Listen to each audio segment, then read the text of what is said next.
Ireland, May 2018. This memory is inseparable from my love for natural mattresses. A weird connection, you might say. But you see, when I made my first DIY mattress in California 4 months later that year, it smelled and felt just like this fresh air in Ireland.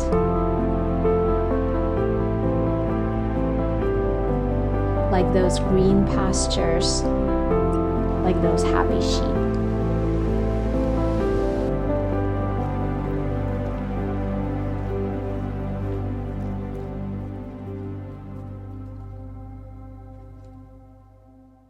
In this video, I will teach you how to make a natural mattress for your van camper, for your tiny home, or maybe a regular home, or even a baby. I made these cushions for our van and we love it so much. It always feels amazing. When we travel, we get great rest on this mattress. It feels so good, looks fantastic. But most importantly, what we love about it is that it's made with the ingredients that are truly nature-made.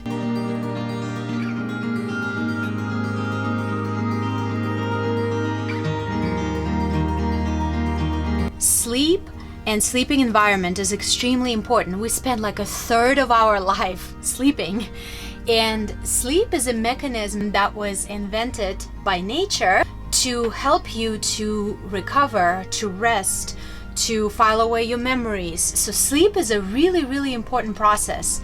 And when you're not in a good sleep environment, all of those processes that are supposed to happen in your body, recovering, resetting, actually do not happen, or they get interrupted. What's interesting is that modern mattresses, the materials for modern mattresses were all invented in the last 100 years. And before that, people were sleeping on truly like what nature made, like hay and wool, skins from animals and grass and little leaves. When we talk about natural mattress, it's gonna be using the natural materials, but applying the technology of today's world to make it really nice and comfortable so we don't have to sleep on the hay. So you might ask, why should I make my own mattress? There are plenty of natural mattresses out in stores. And yes, it's true. But just make sure if you go for something that's out in stores, read the label, because I can't tell you how many times I shopped, for example, for clothing, and it says natural, all natural materials, and then I look at the label and it's like 70% polyester mixed with cotton. Like, there's nothing natural about polyester. The advantage of making your own mattress is you know exactly what's in it. So if you have the time, do it. At the core of my natural mattress is this amazing latex. Then it is wrapped in wool, which is this amazing. It smells so good. So it sort of wraps it like this, and it's wool batting. It's about half an inch or so, maybe slightly more. This is maybe 3/4 of an inch.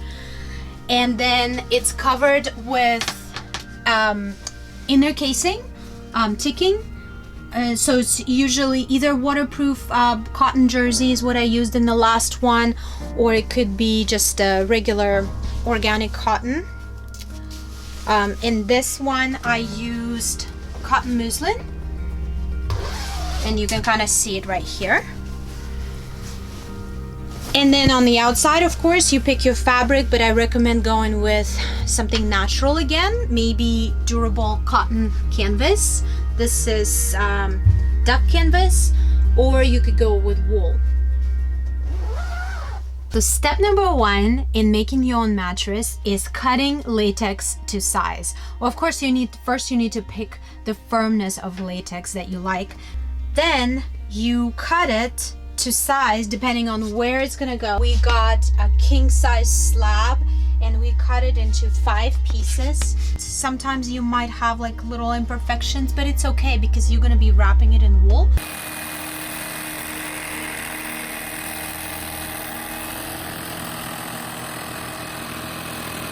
Before you proceed with the next steps, take it back to the area where the cushion's gonna go and make sure that it fits. And especially if there are multiple cushions involved, wanted to talk a little bit about latex because it's really cool. So it is a natural tree serum from a rubber tree. It's sustainably harvested from a tree, kind of the outside of the tree. Then it's baked in special machines. That's why you see all these holes. It smells amazing. I don't know if you've ever smelled it.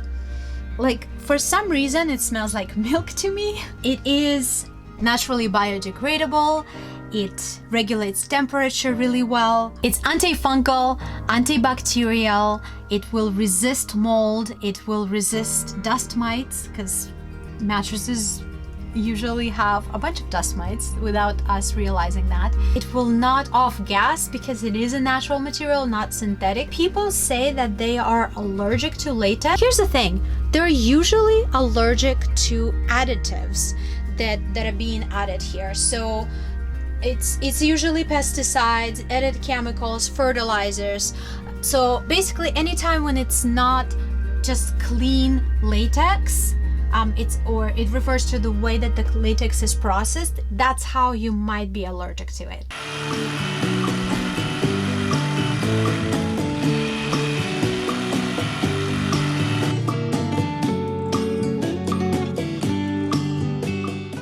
Okay, step number 2 is my favorite step in this whole process because it has to do with wool. And this is honestly like one of my most favorite smells in the whole world. It just smells so good, like I'm cuddling with the sheep.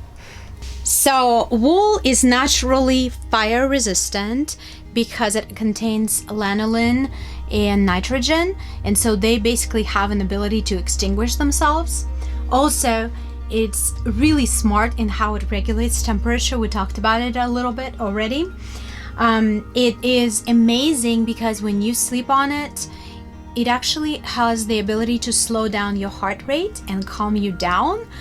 So literally you're like breathing in this air and somehow you're just calming down. You will get a big sheet of wool batting, and essentially then it's usually separated with some sort of material or some sort of separators.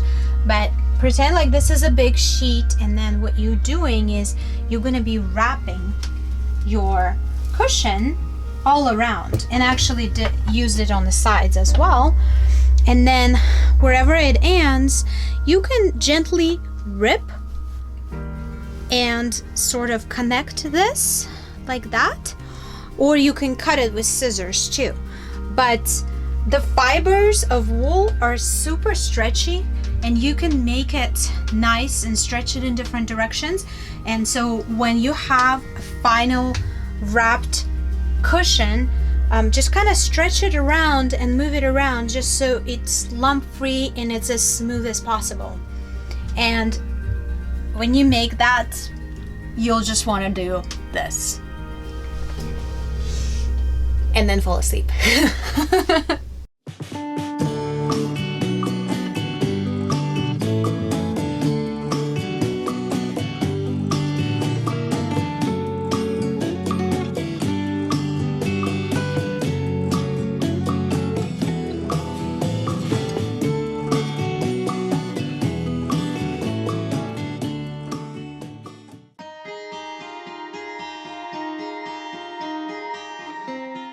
So step number 3, after you have your latex wrapped in wool, you're ready for the next step, which is making a ticking or an inner case with a zipper that will protect your mattress. And for that, you would use organic cotton.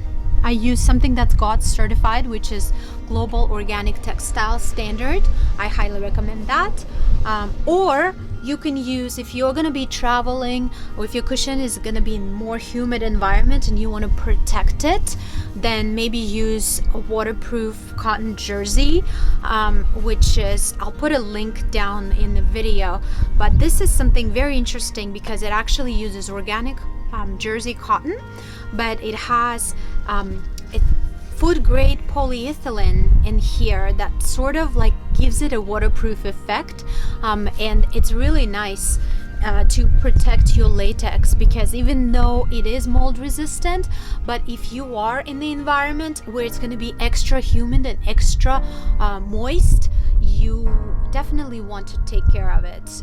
For us, we weren't too worried about that, and so I just used regular cotton, and this is what it looks like.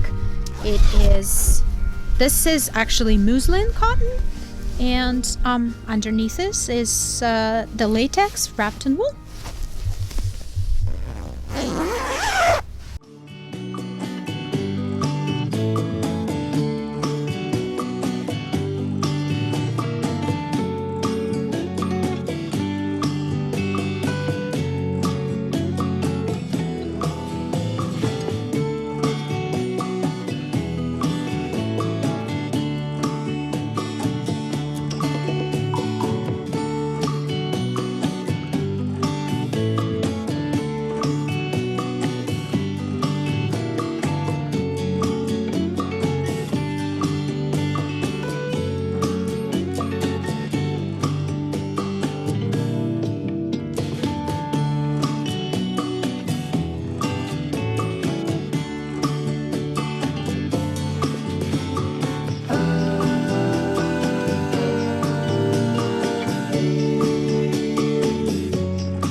And the final step is the most fun step, making your mattress, where you get to pick your fabric that's gonna play in with your interior design and will create the look for your room or for your van. So I recommend going with natural fabrics again, but durable, such as cotton canvas or maybe wool. For this one, I just use cotton canvas, duck canvas, and it's really good. Some of you might say, okay, well, what about those commercial upholstery fabrics that will they can go for like 15,000 to 30,000 double rubs and all of that? I would say, you know what, stay away from those fabrics, especially if you're trying to keep things natural, because a lot of those fabrics are chemically processed and have fire retardants. But, you know, obviously look at the label, see what it is, what the components are, because if you think about it, yes, it might survive 30,000 double rubs, but you are basically making it so that your cushion or your fabric stays and lives longer than you are. I think it's more important to give yourself extra years than to your cushion, right? And these, I put these long zippers on here, and you can always remove this and wash it or steam it. Obviously, just make sure that you follow the directions on the fabric. Like cotton sometimes shrinks, so I probably would not wash it with hot water. And then, you know, if it does with time starts looking a little old or worn out, there's always an opportunity to just make a different case, and you know, that might be great because you'll have a different color or you have a different style for your environment. So that's fun too.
Okay, so how do you take care of your natural mattress?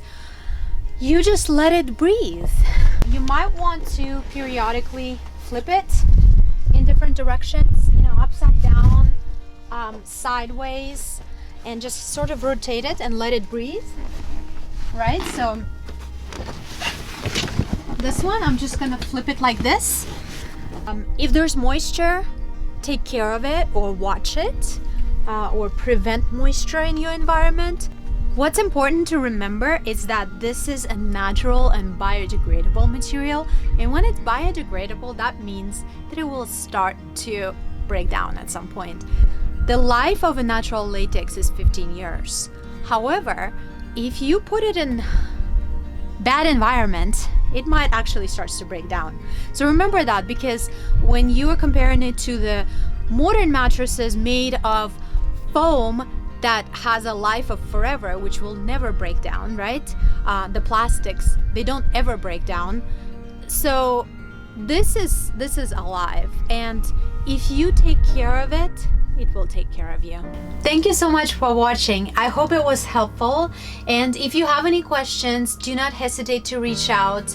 I'm also going to give you links below the video, so you can go and look at those materials that I've used in creating my own natural mattress. And if you are in the Los Angeles or San Diego area, I'm happy to meet up with you or to make a natural mattress for you, so just reach out. And if you are making a natural mattress for yourself, for your home, or for your van, camper, I am super happy for you. I'm really excited. Good luck with your project. You're gonna love it, because honestly, it's like the most amazing feeling, and then you'll get to enjoy it. I'm gonna take a minute and talk about something very serious, and that is the ingredients in modern mattresses. So, for example, flame retardants. It seemed like it was a great idea to add a bunch of stuff into the fabric or the mattress itself, the foam, to make it less flammable. But here's the thing, the risk of fire is so minimal compared to the daily exposure that we have with this mattress. Daily touching it, sleeping on it, inhaling the compounds that evaporate from it. It's just not worth it. And also, there are natural materials that are naturally flame retardants, such as wool, that you really don't need flame retardants. Formaldehyde is another material that's being used in the making of modern mattresses as an adhesive.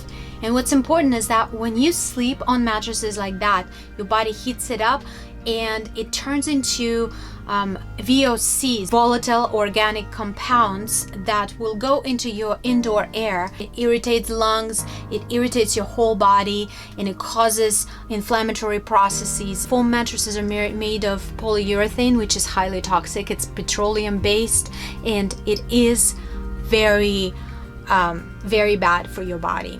So the bottom line is, especially when you're in a tiny home, but any sort of enclosed space, even a large mansion house, you should be aware of indoor air quality and just limit the exposure as much as possible. Just surround yourself with materials that are made from nature, by nature, and whether they're natural or organic, the point is, the least processed they are, the better it is for you.